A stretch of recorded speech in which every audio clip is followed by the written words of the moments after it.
सूक्ष्म सिंचाई प्रणाली या नादिक सिंचाई प्रणाली में मुख्यतः फव्वारा और ड्रिप विधियाँ निर्धारित और प्रचलित हैं। किसान भाई जहाँ तक सूक्ष्म सिंचाई प्रणाली की बात है तो इसमें सर्वप्रथम बात आती है फव्वारा विधि पर।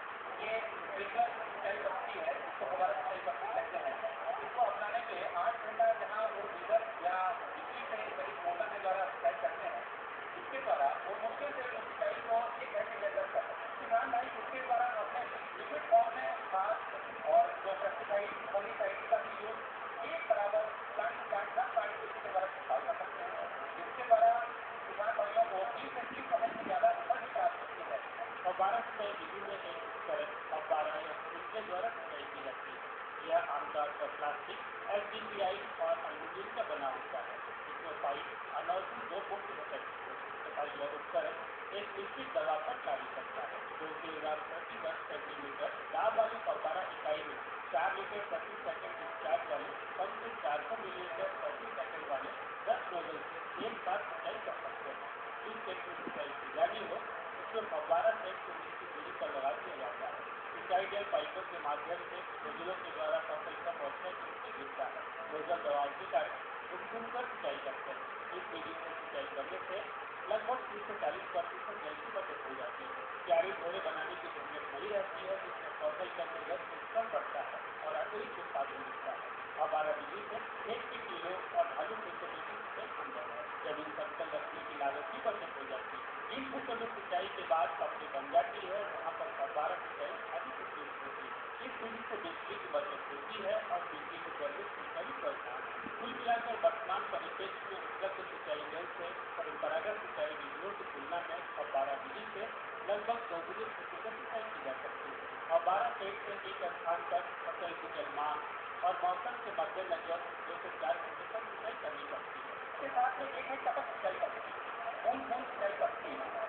यह एक ऐसी सिंचाई पद्धति है जिसमें पौधे की आवश्यकतानुसार पानी बूंद बूंद करके पौधे को पास दिया जाता है। इस विधि से सिंचाई करने पर पानी की 50 से 60% तक बचत के साथ ही साथ मजदूरी की भी बचत हो जाती है।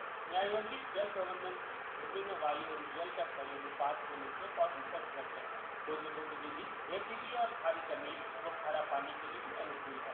आवश्यकतानुसार उर्वरक व कीटनाशी रसायन भी पानी के साथ दिया जाना संभव है। जल क्षेत्र निरंतर स्तर रहने के कारण दीमक की संभावना कम हो जाती है और खरपतवारों के पनपने का मौका नहीं मिलता। लवणीय तथा उल्टी नीचे भूमि में बिना समतल के समान मात्रा में सिंचाई संभव हो जाती है। इस विधि द्वारा सिंचाई करने से भूमि जल स्तर नीचे रखकर भूमि को केंद्र बचाया जा सकता है। ये विधि बागवानी में सब्जी फसलों के लिए अत्यंत लाभदायक है। गन्ना एवं किस्मान फूल की फसलों में भी यह विधि कामयाब साबित हुई है। इस विधि में पानी को जल स्रोत से उठाकर फिल्टर द्वारा छानकर HDPE या PVC पाइप द्वारा पहुँचाया जाता है। जीवाणु उर्वरक व रासायनिक पदार्थों का प्रयोग करना हो तो पंप तथा फिल्टर के बीच में टैंक का प्रावधान रख देते हैं। बागवानी फसलों में पौधों की प्रत्येक पंक्ति के साथ एक शाखा लाइन तथा कम दूरी वाली फसलों में 2 पंक्तियों के मध्य एक शाखा लाइन बिछाई जाती है। पौधों की सिंचाई के लिए प्रत्येक पौधे के पास शाखा में ड्रिपर लगा दिए जाते हैं। जल मांग के आधार पर मई जून में 2 से 3 घंटा रखना होता है और गर्मी के मौसम में 4 घंटा चलाना पड़ेगा। किसान भाइयों जहाँ तक इसके देखभाल की बात है तो सिंचाई के पानी में रेत, लवण व अन्य कचरे के कारण ड्रिपर के पानी के बहाव में अवरोध पैदा हो जाता है। अतः संयंत्र का रखरखाव अच्छी तरह से करनी चाहिए। उपयोगकर्ता को स्प्रिंग फिल्टर व ड्रिपर की समय समय पर जांच करनी चाहिए। चूहों को लेटरल लाइनिंग की सुरक्षा करें। महीने में एक बार फ्लश बल्ब को खोलकर संयंत्र चलाएं ताकि जमा लवण निकल जाए। सिंचाई के पानी के साथ साथ रासायनिक खाद एवं दवाइयों का प्रयोग करने के तुरंत बाद पाइप लाइनों को अवश्य साफ कर देनी चाहिए। और सेट को सुरक्षित रखने के लिए आप जब और सेट को खेत में बदलते हो इंट्रोड्यूसर लगाते हो उस समय उसको हाथ में ऊंचा उठाकर या कंधे पर रखकर ले जाना चाहिए या किसी साधन के द्वारा उसको गति तक ले जाएं। दूसरी बात किसान भाइयों कि आप नोजल पाइप का और नोजल का भी विशेष ध्यान रखें कि जब खेत में नोजल को ले जाते हो दूसरी जगह से तो सारे नोजलों को एक जगह इकट्ठा करके आप उनको भी ठीक कर ले जाते हो तो उनको गति पर ले जाने से नोजल के खराब होने की अधिक संभावना रहती है। इसलिए हम नोजलों को उठाकर ले जाएं जबकि जब कमी होती है।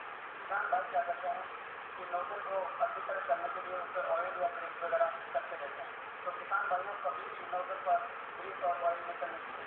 आगे किसान भाइयों आपको एक बात का विशेष ध्यान रखना चाहिए कि जो नोजल की जो स्प्रिंग होती के उसके साथ कोई छेड़खानी नहीं करनी चाहिए। कई बार क्या होता है कि हमारा एक तरफ ही पानी बहता रहता है, दूसरी तरफ से पानी आना बंद हो जाता है। ऐसी स्थिति में किसान भाइयों उसके खेत को किसी भारी सांस, सुई या आदमी के द्वारा उसको मार के साफ कर देना चाहिए।